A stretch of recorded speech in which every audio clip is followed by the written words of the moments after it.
Bonjour à tous, bonjour Grégory, bonjour Cédric, bonjour Arnaud et bonjour Denis. Merci d'être présent pour ce workshop consacré à la data ou à la donnée au NWX Winter Festival. Et donc, je vais laisser Arnaud introduire ce dernier workshop de la journée. Et je vous invite tout au long du workshop à poser vos questions dans le chat d'Eventia. Je retransmettrai toutes les questions aux différents intervenants. Je te laisse la main, Arnaud. Très bien, merci beaucoup David. Bonjour à tous, donc ravi de conclure cette journée qui, du coup, j'ai l'impression qu'en fait ça se termine un petit peu tôt parce qu'on a beau être vendredi, ça va nous faire une journée qui se termine à 16h. Bon, mais vous terminez, on dit souvent le meilleur pour la fin, donc j'espère que vous allez apprécier ce qui semble être le meilleur donc avec nous. Et on est là pour vous parler en fait d'un thème assez sympa et en même temps difficilement accessible pour beaucoup de gens, puisque c'est un nouvel élément qui s'appelle la data, et donc avec la thématique de la data au service des entreprises du territoire. Donc j'ai l'honneur d'animer. Et donc, autour de moi, j'ai des référents en fait, qui jouent chacun des rôles essentiels dans l'animation du Data Lab Normandie.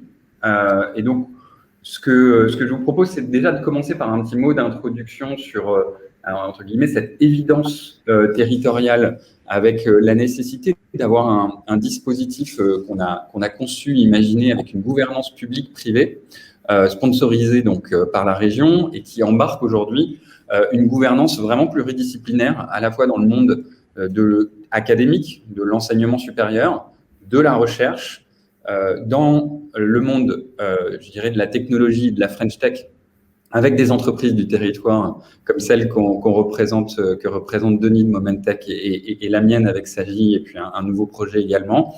Et puis, une dimension tiers de confiance et accompagnement au travers Grégory, qui est le coordinateur du Data Lab Normandie. En préambule, pour ceux qui me connaissent un peu, vous savez que j'ai eu la chance, et encore une fois, la région Normandie a joué un rôle là-dedans. La région accompagne et NWX régulièrement des entrepreneurs ailleurs, en dehors de nos frontières, et régulièrement à Las Vegas. Donc, ça m'a permis d'aller voir un petit peu ce qui se faisait outre-Atlantique et naturellement sur la côte ouest des États-Unis. Mais dans ces parcours, en fait, je suis retourné ailleurs aux États-Unis, donc côte est également avec New York. Et quand on monte un petit peu, on arrive vers une région qui nous est un peu plus familière parce que francophone, qui est celle du Québec. Et donc, nos cousins québécois, avec un accent qui fait souvent rigoler, sont super sympas. Et derrière cet accent où on dit, notamment à New York, que les Canadiens, en fait, sont les Belges des États-Unis, et que dans les Belges des États-Unis, en fait, il y a dans ces Belges-là, en fait, Montréal est la capitale de la Belgique, et souvent on se fout un peu d'eux. Néanmoins, à New York, on peut constater que toutes les banques et tous les centres de recherche et de développement autour de la data et du machine learning quittent New York pour monter à Montréal, qui devient pour le continent américain la nouvelle capitale de l'excellence scientifique en matière de data et d'intelligence artificielle. Il se trouve que du coup, si on va un petit peu à Montréal, on va découvrir évidemment des Français. On va découvrir quelqu'un qui est très proche de Stéphane Canu, que vous connaissez probablement, qui est un des acteurs du Data Lab Normandie et qui intervient pour le LITIS et l'INSA de Rouen, mais qui est une ponte du machine learning. Si vous faites Stéphane Canu dans Google Scholar, vous allez voir le nombre de publications qu'il a à son actif. Et en fait, Stéphane Canu connaît très bien Yoshua Bengio, qui est, pour ceux qui connaissent un peu, l'inventeur du deep learning, le truc cool que tout le monde essaye de faire en ce moment et qui est assez effectivement technique et qui nécessite des cerveaux bien faits de matheux dont on dispose sur le territoire. Yoshua Bengio, en fait, que j'ai eu la chance de rencontrer, en fait, il a créé un dispositif, et pas tout seul, mais en tant que chercheur, il s'est associé à des acteurs publics locaux, et donc toute la région de Montréal, du Québec, qui ont fait un peu leur data lab également, en embarquant des grands donneurs d'ordre privés. Et donc, la Banque de développement du Canada, on pourrait imaginer la Caisse d'épargne Normandie aujourd'hui, avec Magali Cordier, mais des acteurs locaux, publics, privés, du partage de data, des startups, énormément de startups d'intelligence artificielle, et en interconnectant tout ça, ils ont réussi à montrer l'intérêt du public privé et des data labs, et ils sont devenus, doucement mais sûrement, le premier fournisseur de compétences en matière d'intelligence artificielle sur le continent américain, les premiers fournisseurs de talents aux startups qui ont évidemment beaucoup besoin de talents autour de l'IA aujourd'hui, et donc l'excellence scientifique, mais aussi le dispositif académique pour former nos jeunes sur des métiers d'avenir, et puis des grands donneurs d'ordre, et donc à la fois des acteurs du service public, mais aussi du service privé, tous les services privés, industriels comme services financiers, qui peuvent s'accaparer et monter leur data lab et leur pôle de compétences très facilement. Et donc, ce fonctionnement en fait de l'écosystème, il a ça de vertueux qu'il permet à Montréal aujourd'hui de devenir le plus gros aspirateur à talent des États-Unis, et donc tout le monde fuit pour aller à Montréal. Et donc, ce qu'on a envie aujourd'hui, et c'est l'ambition qu'on aborde avec beaucoup d'humilité, c'est de dire, sans se prendre pour ce qu'on appelle le MILA, donc qui est l'Institut de recherche et tout l'écosystème qui l'accompagne à Montréal, peut-être que la Normandie peut, avec ce positionnement unique où on a l'excellence scientifique, la région, les acteurs publics, les dispositifs d'enseignement et les entrepreneurs, recréer en partageant plus de données et de cas d'usage les conditions de l'attractivité qu'a réussi à créer Montréal. Donc, c'est une ambition, c'est l'ambition du Data Lab Normandie. Je pense qu'on a fait énormément de progrès au niveau de la gouvernance et aujourd'hui, on accélère. Donc, je vais laisser la parole à Denis peut-être, avant d'aller sur les cas d'usage et la présentation en 3 parties de cet atelier. Peut-être que Denis, tu peux, toi qui t'es énormément investi et qui est, je crois, vice-président aussi du Data Lab Normandie, tu peux revenir sur peut-être te présenter et revenir sur la genèse du Data Lab. Oui, alors Denis Escudier, je suis dirigeant de Momentech, co-dirigeant de Momentech et également vice-président du Data Lab Normandie. Alors effectivement, tu as presque tout dit, donc. Mais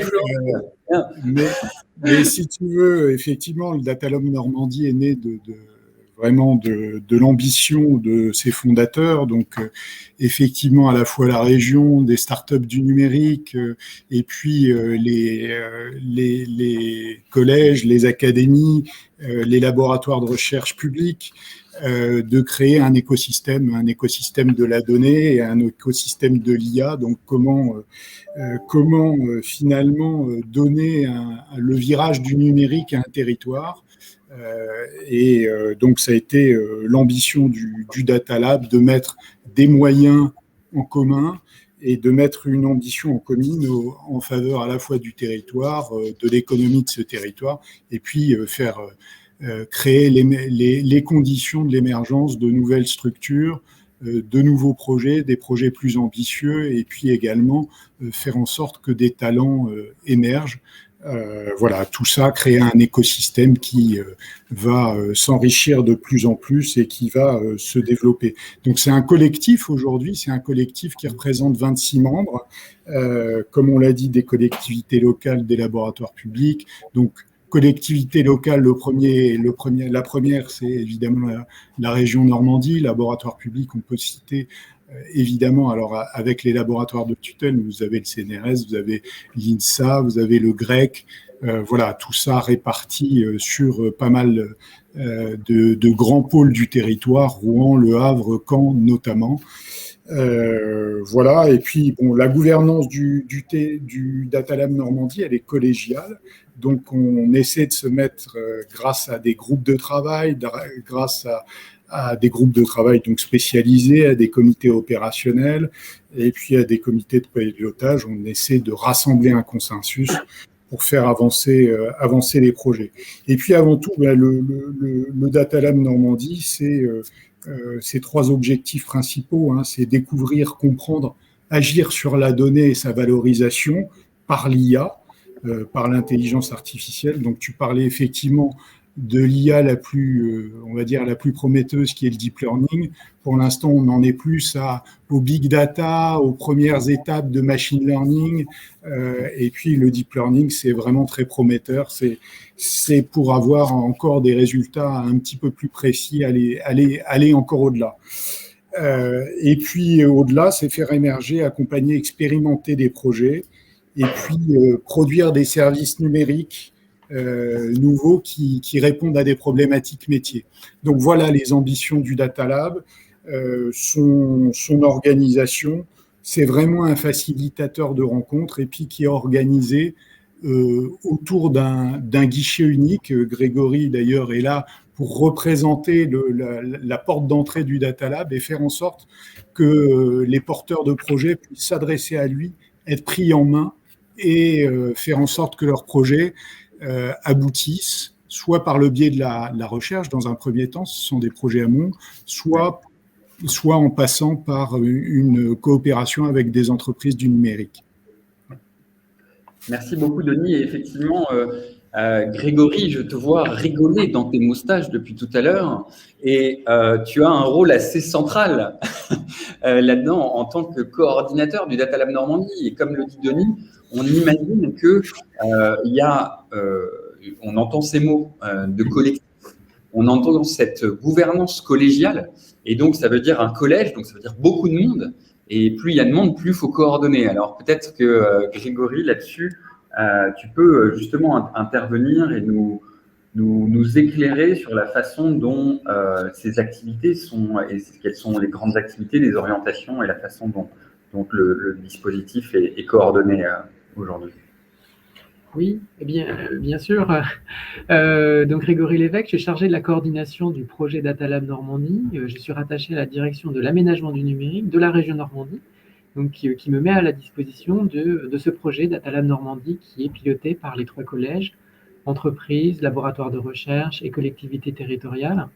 Donc l'objectif, c'est bien entendu, comme disait Denis, de développer l'usage du numérique, des nouvelles technologies qui reposent sur la donnée et l'intelligence artificielle en Normandie, et également accompagner les porteurs de projets dans la réalisation de la constitution des équipes nécessaires à la recherche de talents. Comme tu disais Arnaud tout à l'heure, il s'agit effectivement de fertiliser notre territoire en rapprochant, facilitant les rencontres entre les porteurs de projets, les entreprises, les laboratoires de recherche. Les laboratoires de recherche qui sont publics, mais également privés. Il y a des équipes de R&D au sein des entreprises qui peuvent se mobiliser pour accompagner les porteurs de projets et faciliter la mise en place d'une preuve de concept, d'une expérimentation, etc. Alors, comment ça marche ? Alors, vous me contactez et… Voilà. Et donc, moi, j'ai des idées. Ben oui. Explique-nous, quel est le process, en fait, typiquement ? Je me dis que potentiellement, je suis une entreprise du territoire et je me dis probablement, enfin, j'ai vu des petits confrères, des compétiteurs ou d'autres acteurs de mon secteur qui se sont saisis de la data, de l'intelligence artificielle. J'ai lu dans les Échos ou dans le JDD il se passait des choses aussi dans mon secteur et je me dis dans quelle mesure, effectivement, cette intelligence collective qui se cristallise autour du Data Lab Normandie peut me rendre service et par où je commence. Voilà. Alors, la première étape, c'est effectivement de me contacter pour pouvoir organiser la mise en relation avec le cœur d'experts. Donc, on a constitué au sein du consortium un cœur d'experts qui réunit les enseignants-chercheurs, les vétérans de la donnée, les spécialistes de la donnée dans les entreprises et les laboratoires de recherche, également dans les collectivités territoriales, qui peuvent aussi apporter un éclairage sur la marche à suivre, sur la mise en œuvre, l'accélération du projet. L'objectif, c'est de confronter le porteur à l'état de l'art. Voilà. Et ceci se fait dans le cadre le plus neutre possible. On est vraiment dans un environnement où enseignants-chercheurs, spécialistes privés de la donnée, vont apporter les éléments, discuter ensemble sur la manière dont le projet pourrait se mener. Et ainsi, si le porteur le souhaite, eh bien, rejoindre l'équipe projet du porteur. Et donc, on déclenche ce comité d'experts en vue de développer des passerelles ultérieures.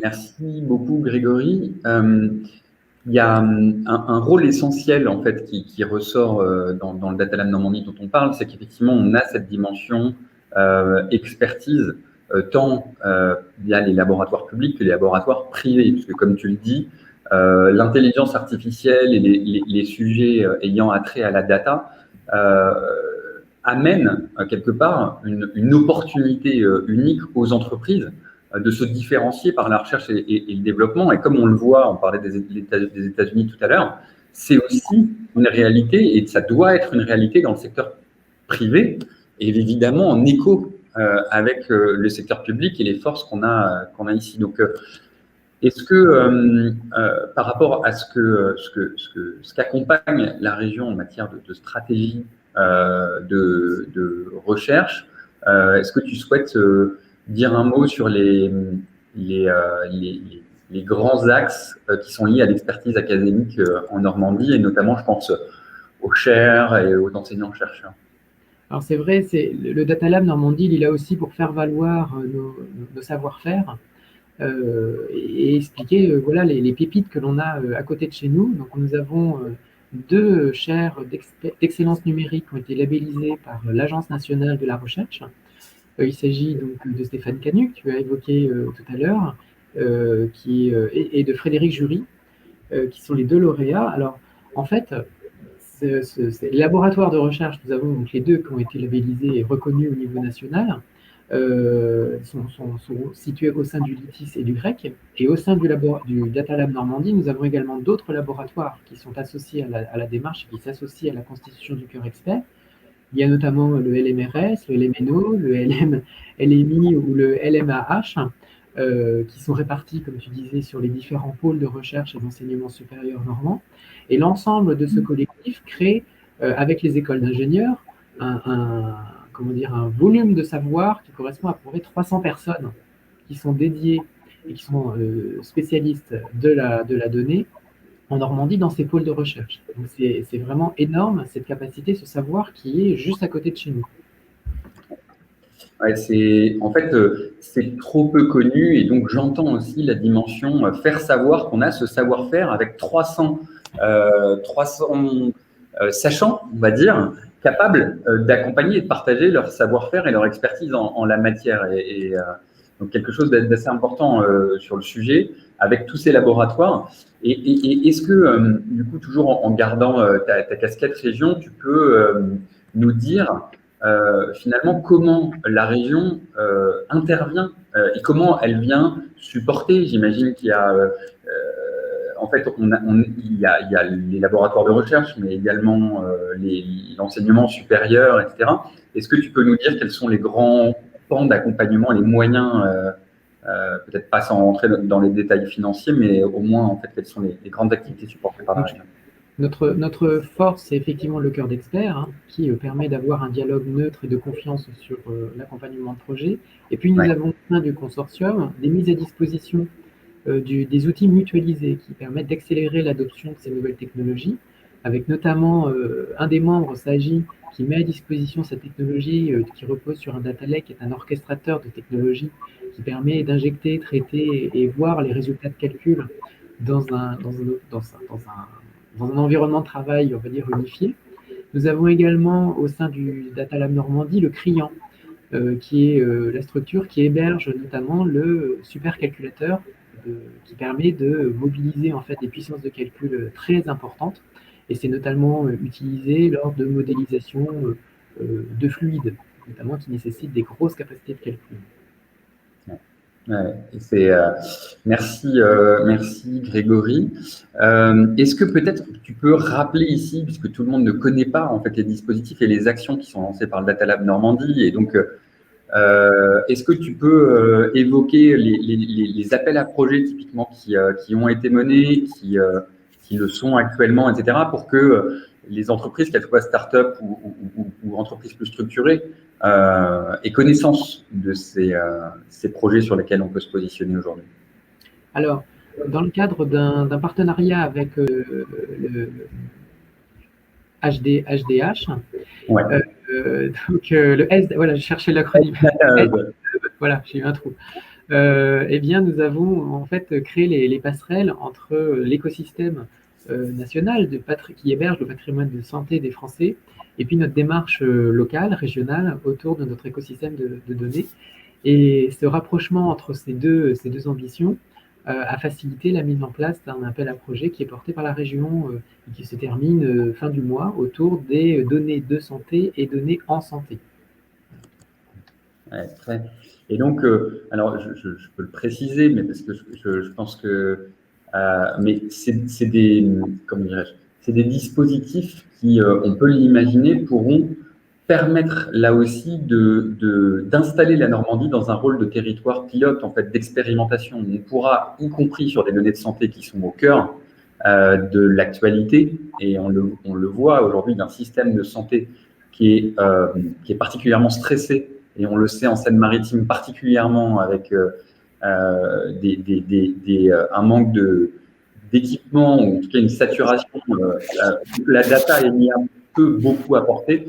Et donc, typiquement, c'est des axes où le Data Lab Normandie, et en concertation avec le HDH, peut amener à la fois cette dimension espace de confiance, parce qu'on parle de données de santé, et donc on a particulièrement besoin de savoir qui a accès à quoi, quand, et dans quel cadre c'est opéré, mais aussi l'excellence scientifique, parce qu'on peut imaginer tous les gains en matière de parcours patient, efficience des soins, aide à la prise en charge des patients, des aidants, des thérapeutes, tous les gains qu'on peut obtenir.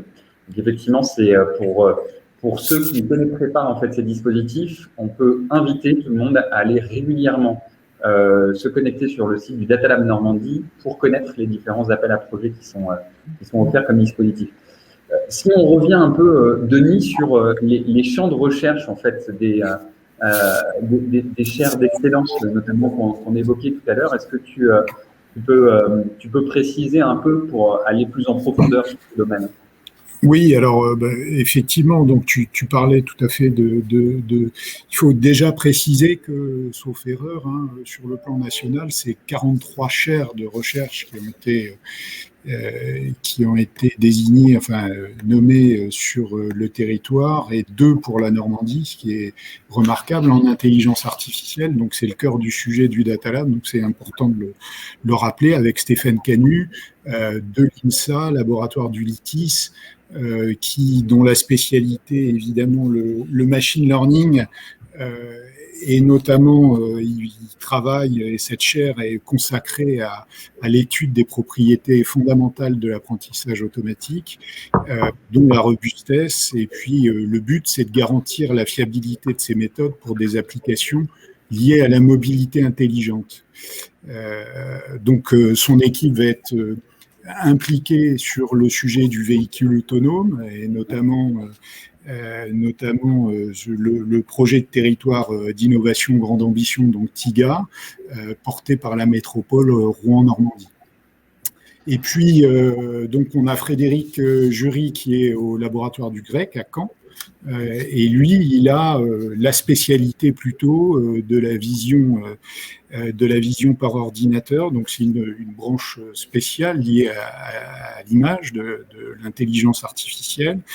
Et son objectif, c'est de concevoir des systèmes de vision avec 4 axes de travail, notamment la confidentialité, la robustesse, la frugalité, et également l'explicabilité, qui est un des gros enjeux majeurs de l'IA au niveau scientifique et opérationnel, pour des applications vraiment concrètes en vision artificielle. Donc voilà les deux, on va dire, chaires et leur mission, leur étude, qui sont vraiment au cœur de sujets du territoire et du Data Lab normand. Alors on peut aussi peut-être… Oui, parce que si tu peux aller aussi parce que c'est vraiment à chaque fois un principe public-privé. En corollaire de ça, il y a une dynamique de R&D, et d'ailleurs, y compris chez Momentech, mais il y a une dynamique de R&D qui est installée en Normandie et qui peut s'épanouir en fait dans cet environnement qui existe, et notamment dans le privé. Oui, alors exactement. Donc effectivement, Momentech, nous on fait également, on est dans la R&D orientée deep learning notamment, et puis En dehors de ça, il y a d'autres acteurs, évidemment. Il y a des grands que sont Orange Labs à Caen, notamment, qui a une activité remarquable sur le sujet. On a des entreprises, évidemment, et on a des collaborations. Alors, Momentech travaille avec l'INSA et la collectivité Métropole Rouen pour un projet qui s'appelle le Smart Cap. Donc, on est en train de le mettre en place et puis on espère que ça va porter ses fruits assez rapidement. Mais voilà une belle collaboration qui illustre complètement le Data Lab avec un acteur du privé, avec une collectivité et avec un laboratoire de recherche. Et puis nous avons également les gens de Ciné, Ciné qui est une structure spécialisée dans l'écosystème marin et donc qui met la data et l'IA à disposition de ce secteur d'activité, qui travaille notamment, plus particulièrement avec les équipes du GREC. Voilà. Ouais, et effectivement, c'est une belle pépite caennaise, impressionnante pour ceux qui ne connaissent pas. Allez voir ce qu'ils font, c'est impressionnant. Et en fait, je pense que c'est d'autant plus facilité qu'on a cet écosystème qui est là et qui encore une fois, on a pour principe de dire qu'on trouve quand on cherche. Mais si vous cherchez bien, le Data Lab Normandie peut donner des ailes et typiquement, c'est aussi pour des startups, des petites structures innovantes, des JEI, etc. C'est un terreau en fait très favorable qui peut accompagner des entreprises qui justement souhaitent s'inscrire dans ces logiques que tu décris. Donc, on comprend qu'il y a quand même, est-ce que c'est deux exemples, mais c'est beaucoup plus large sur les champs d'intervention de l'intelligence artificielle. Est-ce que tu peux nous donner quelques axes? Alors, typiquement, il y a eu un projet il n'y a pas longtemps, on a eu un sujet sur, par exemple, le journalisme augmenté, c'est-à-dire faire en sorte qu'un journaliste qui est en train de rédiger un article ait des préconisations sur une base documentaire de manière automatisée, un enrichissement de son article au fur et à mesure qu'il l'écrit.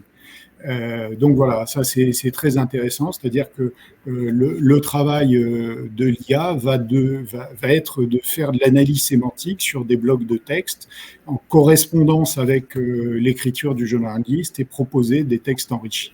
Alors, il y a pas mal il y a des sujets qui sont à la fois des sujets de recherche, puis il y a des sujets qui sont disponibles, donc sur lesquels on peut travailler.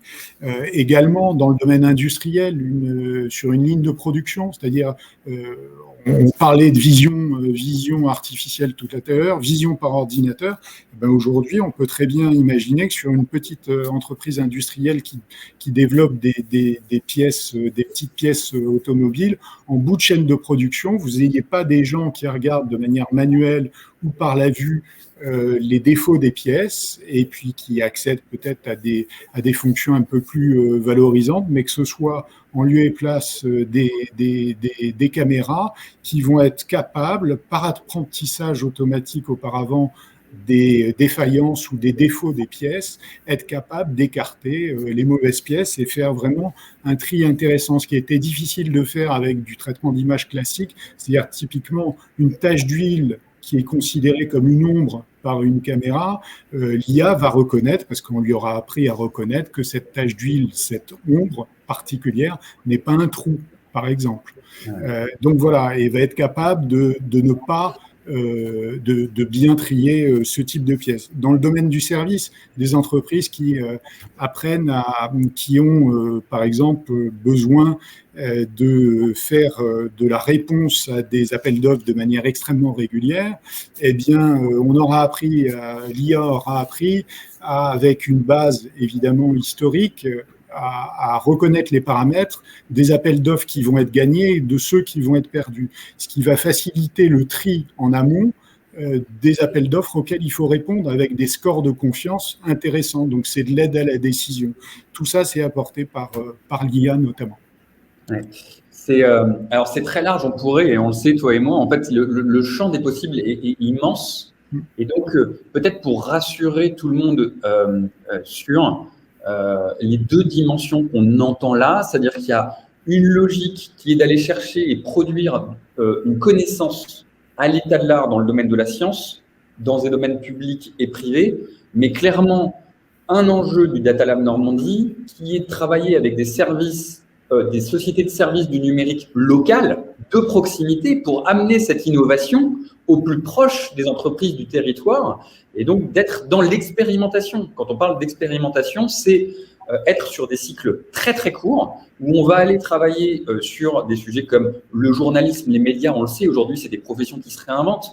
Le domaine industriel, on a un bassin industriel hyper riche qui doit se réinventer, qu'on ne se méprenne pas, en fait, le Data Lab Normandie est aussi le partenaire de l'expérimentation locale et des entreprises de services numériques locales capables d'accompagner des donneurs d'ordre dans le domaine industriel, de la logistique, de la mobilité, du journalisme.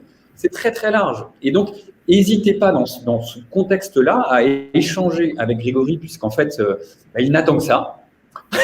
Non, à remonter du coup un certain nombre d'idées pour que derrière on puisse ensemble débroussailler ça et voir comment cette intelligence collective, elle peut se mettre au service d'expérimentations locales sur lesquelles on va pouvoir faire des retours d'expérience et démystifier ce sujet par l'usage. Accessoirement, ça fait écho à un enjeu qui est de pouvoir valoriser ces millions qui sont investis chaque année sur la recherche au travers d'implémentation et de cas d'usage et de création de nouveaux emplois. Je fais attention au timing. Cédric, je sais que si on ne te donne pas le micro, tu vas te fâcher. Je te connais maintenant.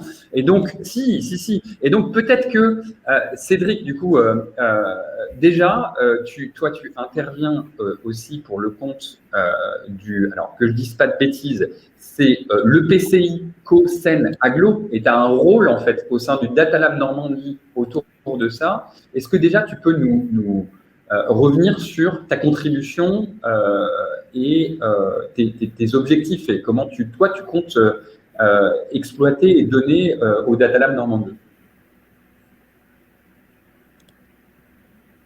Alors, tu es en mute, ce qui fait que tu peux raconter ce que tu veux. Pour moi, je ne raconterai pas de bêtises.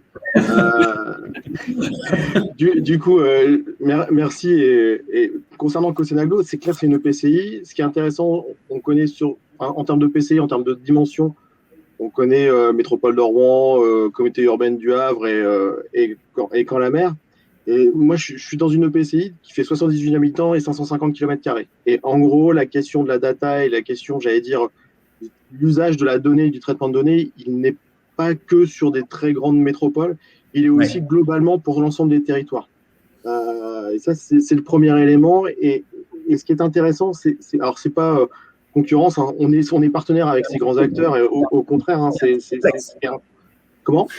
Il y a un petit complexe. Non, je plaisante. Pas du tout, parce que on travaille démarrer, et bien au contraire, c'est une des spécificités et ce qui nous différencie de Paris et des grandes métropoles, c'est justement de pouvoir aller être au service du coup des EPCI également et pas que des grandes métropoles.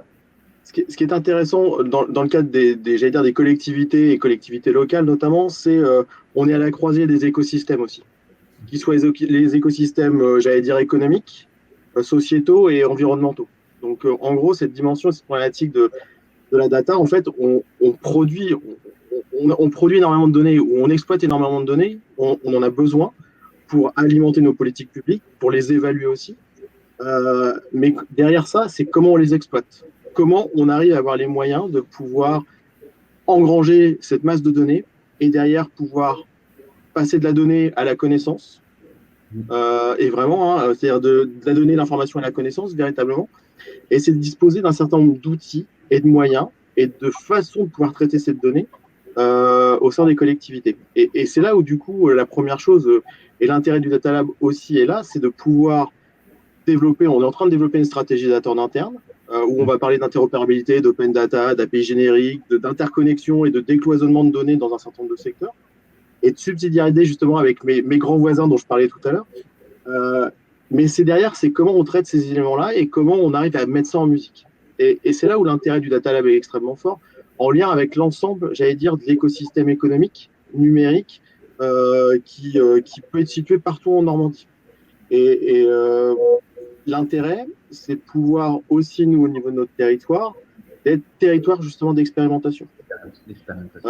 Et ça, c'est un élément extrêmement fort. C'est-à-dire que là aussi, Je prends deux exemples très concrets. Le premier exemple, c'est on a une collaboration avec le pôle TES, par exemple, actuellement, où on a fait un appel à candidature sur des applications autour du patrimoine et du tourisme.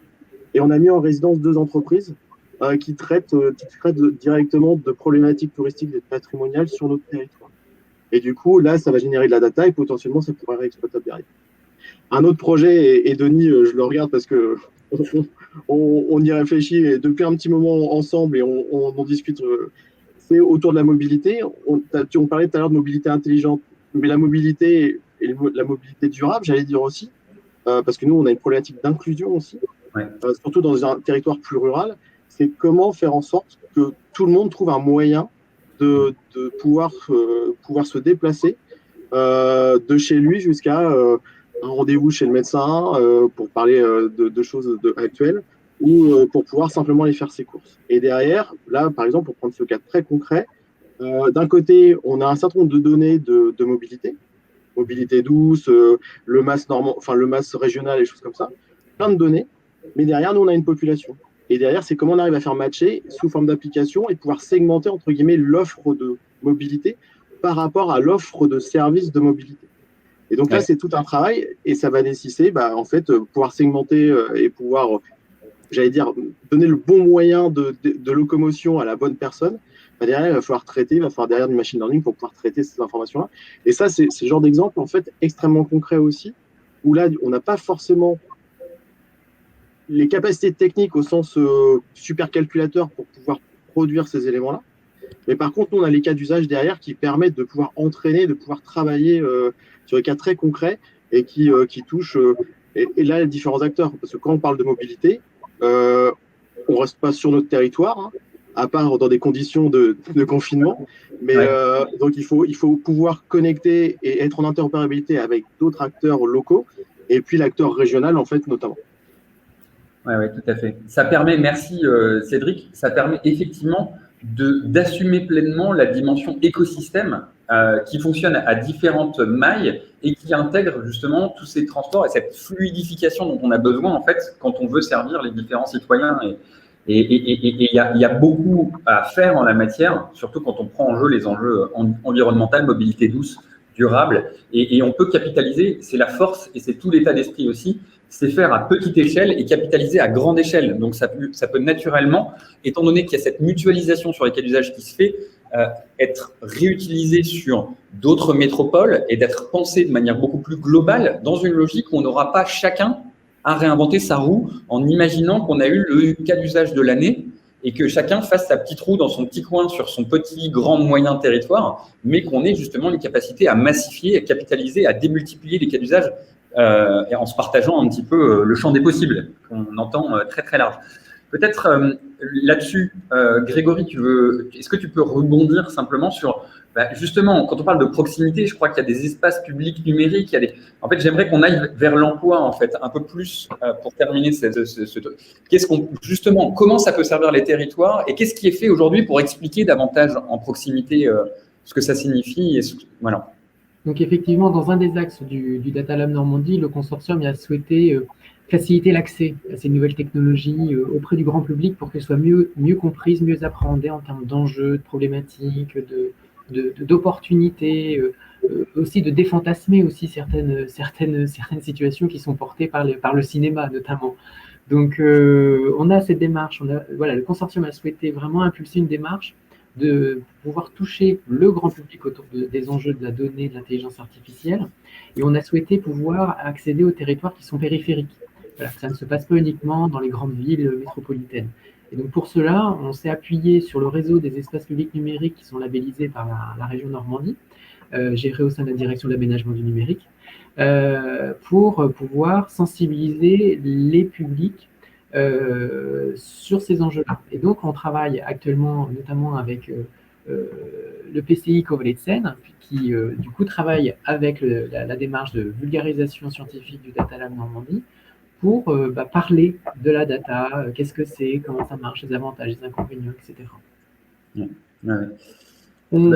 Au titre des activités d'emploi, effectivement, un ingénieur, ça met du temps à être formé, surtout qu'on est sur des technologies à forte valeur ajoutée.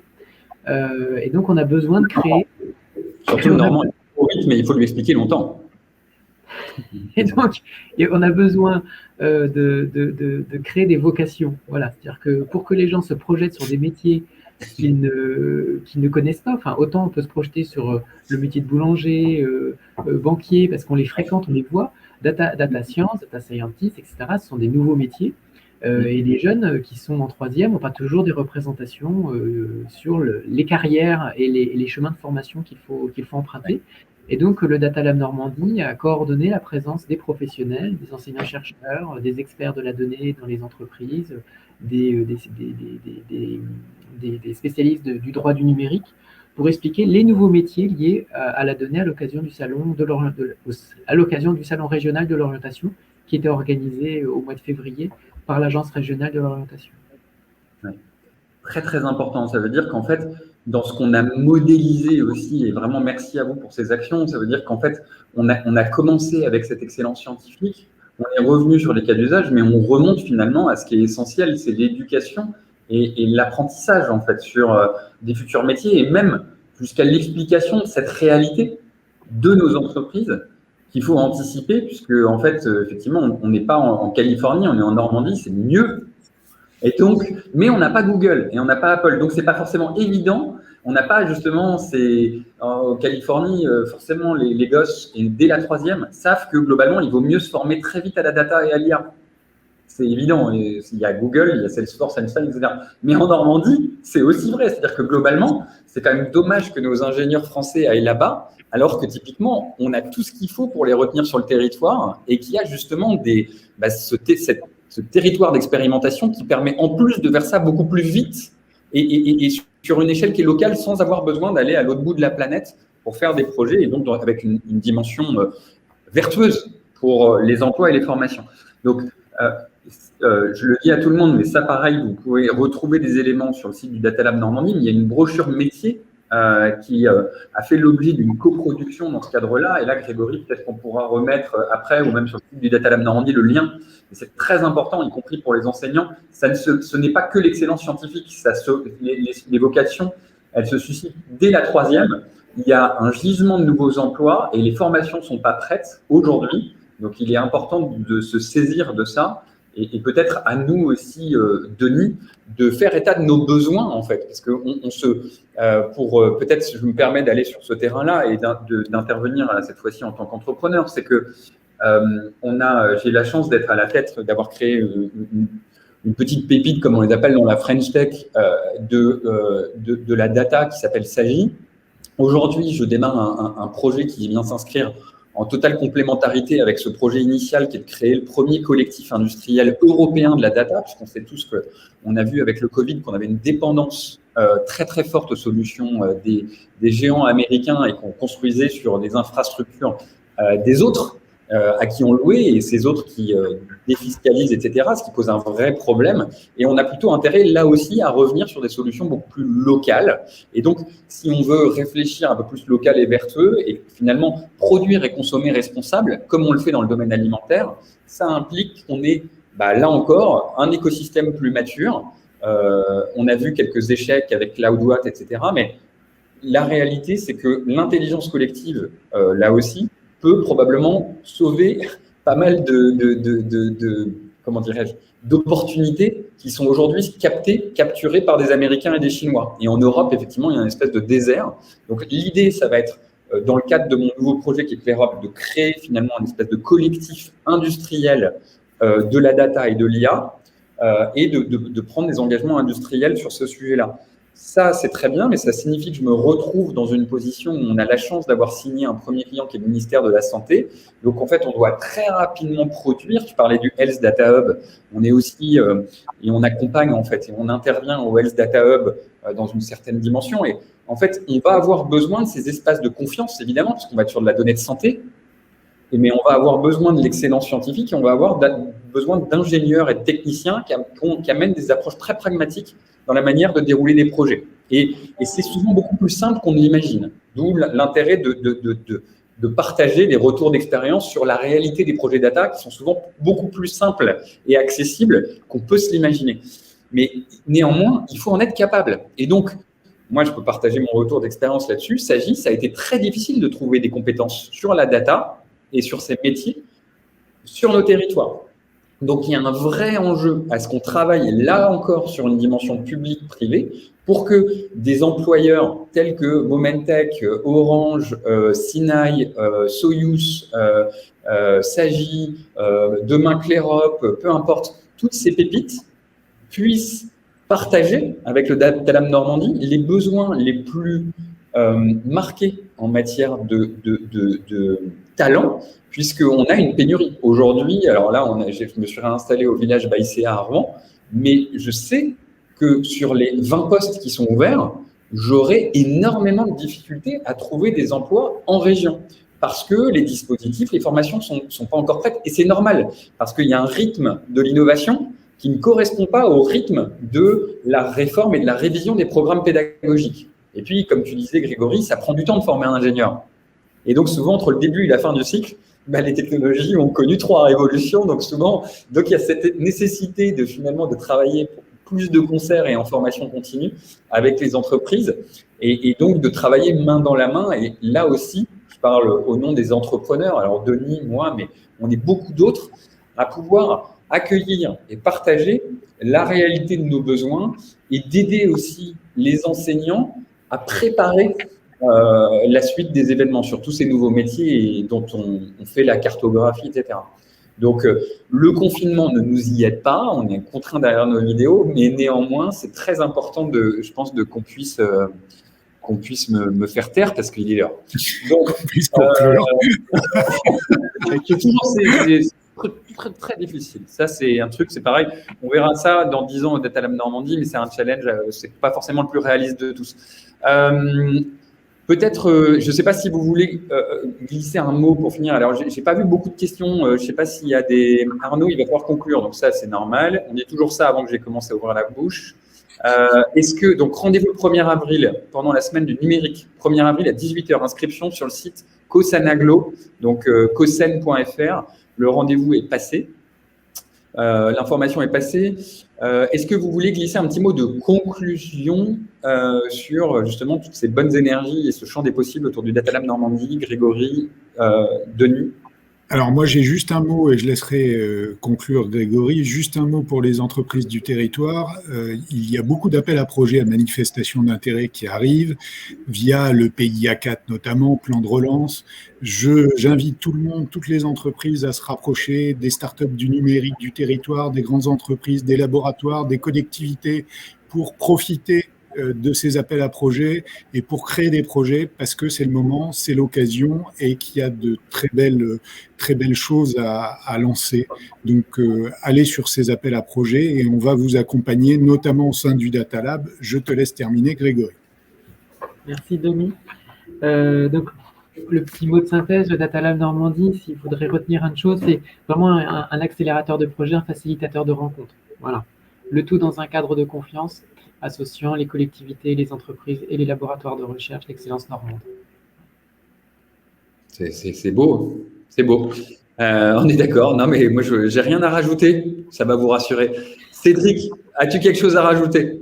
Non, du coup, là aussi, nous, les collectivités, on est plein de cas d'usage et plein de travail avec lequel on peut étudier avec les startups aussi. Et n'hésitez pas à venir nous challenger comme on a pu le faire avec Denis aussi sur certains dossiers. Superbe. C'est très, très, très, comment dirais-je, David, je trouve qu'il va falloir l'inscrire dans la durée, en fait, ces interventions du Data Lab Normandie, parce que ça vend du rêve et il va falloir qu'on suive ça de très près. J'ai l'impression que ça peut permettre effectivement de créer beaucoup de richesse sur le territoire. Merci à vous, Cédric, Grégory, Denis, de vous être prêtés à cette table ronde et on comprend à quel point le Data Lab Normandie va être utile et on a hâte de suivre aussi toutes ces aventures. Donc, merci à vous tous. Il n'y a pas de toutes, mais ça viendra. David, on en a terminé. Ok, merci beaucoup Arnaud. Moi de te remercier pour l'animation de ce workshop. Et puis juste pour info, les gens pourront retrouver le replay de l'échange que vous avez eu là. On le mettra à disposition la semaine prochaine. Et puis nous, on vous l'enverra. Voilà. Et rendez-vous le 1er avril en visio chez nous. Voilà, c'est ça. Rendez-vous le 1er avril.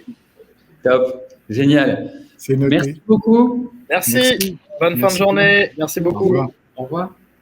En vous remerciant.